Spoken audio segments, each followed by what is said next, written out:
आप देख रहे हैं केकेडी न्यूज। नमस्कार, केकेडी न्यूज में आपका स्वागत है। मैं हूं आपके साथ नम्रता शर्मा। ये नजर डालते हैं खबरों पर। भोपाल दिनांक 24/11/2024 से हो रहा है दिनांक 24 रविवार दिन थैंक्सगिविंग। धन्यवाद रविवार के रूप में मनाया जाएगा। इस दिन सारे विश्व में परमेश्वर पिता को धन्यवाद देने का कार्य होता है, क्योंकि परमेश्वर ने जगत से ऐसा प्यार किया है कि उसने अपना इकलौता पुत्र प्रभु यीशु मसीह को इस संसार में इसलिए भेजा कि लोग जीवन पाएं और उद्धार पाएं। लोगों ने इस वर्ष यह संकल्प किया कि वह क्रिसमस महोत्सव में पूरे माह में गांधीनगर कुष्ठ आश्रम, मदर टेरेसा आश्रम, वृद्ध आश्रम एवं गरीबों और विधवाओं के बीच में सेवा कार्य किया जाएगा। साथ ही यह संकल्प दिया गया कि प्रभु यीशु मसीह के प्रेम का संदेश, विश्वास, आशा, नम्रता, धीरज, सहायता करना एवं आने वाली चुनौतियों का सामना प्रेम के साथ करना 1 दिसंबर को प्रथम आगमन का रविवार होगा, जो पास्टर वेलफेयर रविवार के रूप में मनाया जाएगा। दूसरा आगमन का रविवार 8 दिसंबर को युवक युवती संघ के रूप में मनाया जाएगा। तीसरा रविवार 15 दिसंबर को महिलाओं का वुमेन संडे के रूप में मनाया जाएगा। 22 तारीख को चौथा आगमन का रविवार भारतीय समाज के द्वारा से भ्राता लोगों के माध्यम से बनाया जाएगा। केरोल सिंगिंग गाने के लिए घर घर परिवार उपस्थित होकर 11 दिसंबर से केरोल सिंगिंग के ग्रुप घरों में। रविवार 15 दिसंबर को महिलाओं का वुमेन संडे के रूप में मनाया जाएगा। 22 तारीख को चौथा आगमन का रविवार भारतीय समाज के द्वारा से भ्राता लोगों के माध्यम से बनाया जाएगा। केरोल सिंगिंग गाने के लिए घर घर परिवार उपस्थित होकर 11 दिसंबर से केरोल सिंगिंग के ग्रुप घरों में जाएंगे। और विशेषता उन सारे घरों में जो लोग केरोल सिंगिंग ग्रुप के लोगों को आमंत्रित करेंगे, वहां पर जाकर गीत गाकर प्रभु यीशु मसीह के जन्मोत्सव का संदेश दिया जाएगा। सारे चर्चेस में उत्साह का माहौल है और इस उत्सव को सभी धर्म, सभी जाति, सभी वर्ग लोगों के साथ प्रेम संदेश के रूप में बांटा जाएगा। यह जानकारी मीडिया को युवा अध्यक्ष अमन मार्टिन ने दी।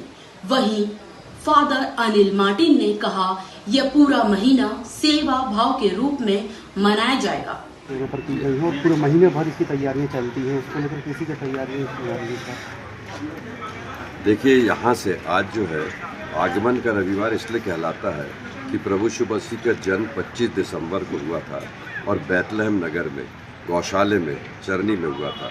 उसके पहले 4 रविवार होते हैं जिसको आगमन के रविवार कहते हैं, यीशु मसीह के जन्म का आगमन का। उससे पहले का एक रविवार थैंक्स संडे, धन्यवाद का रविवार आज मनाया गया, जिसमें परमेश्वर पिता को धन्यवाद देते हैं कि यीशु मसीह अपने इकलौते बेटे को उन्होंने संसार में भेजा कि लोग जीवन पाएं और बहुतायत का जीवन पाएं। मेन मुख्य बात है उद्धार, सैल्वेशन।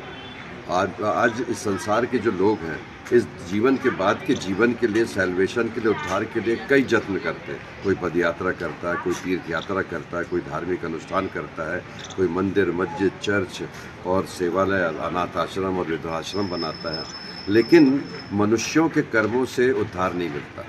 उद्धार मिलता है ग्रेस ऑफ गॉड, परमेश्वर के अनुग्रह से, और वो अनुग्रह यीशु मसीह के द्वारा से। केवल अपनी आंखें उसकी ओर लगाएं और उद्धार को प्राप्त करें। जरूरी नहीं कि धर्मांतरण ही करें, ईसाई धर्म को अपना, ये नहीं है। संदेश ये है प्रेम का। यीशु मसीह ने आया तो प्रेम का संदेश। उन्होंने बलिदान होने तक उन्होंने लंगड़ों को चंगा किया, अंधों को आंखें दिया, विधवाओं को, अनाथों को, मृतकों को जलाया। बहुत कुछ कर सकते थे, लेकिन उन्होंने बिल्कुल भी रोमी साम्राज्य के लोगों का विरोध नहीं किया और हंसते हंसते अपना प्राणों का बलिदान किया। सर, शांति का प्रतीक कहा जाता है और हमेशा शांति और सभ्यता के लिए जाने माने जाते हैं, उसको लेकर। लेकिन आज जो देश में माहौल चल रहा है और कई ऐसे आरोप लगाए दिए जाते हैं, उसको लेकर क्या कहना चाहेंगे? क्योंकि हमेशा ईसाई समाज द्वारा सिर्फ शांति का ही संदेश दिया जाता है। देखिए, मसीह समाज में सिर्फ शांति का ही यीशु मसीह, देखिए 2 बातें यीशु मसीह के जीवन में बिल्कुल अनहोनी थी, जो कभी न हुई कि न होगी। एक तो उनका जन्म वर्जिन मैरी मतलब कि कुंवारी मरियम माता से हुआ था, उनका विवाह नहीं हुआ था।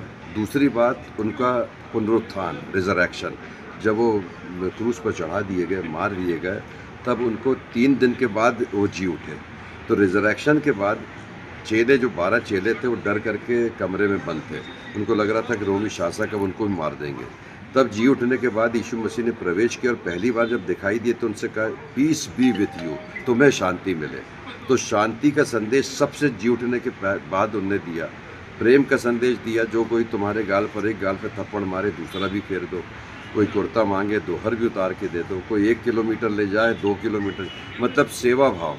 और देखिए सेवा भाव में क्या होता है कि यीशु मसीह ने जो न्याय के दिन, जजमेंट डे के दिन एक शिक्षा दिया, पैरेबल दृष्टांत दिया। उसमें कहा कि जब मैं भूखा था तुमने खाने को दिया, जब मैं प्यासा था तुमने पानी पिलाया, जब मैं नंगा था तुमने कपड़े पहनाए।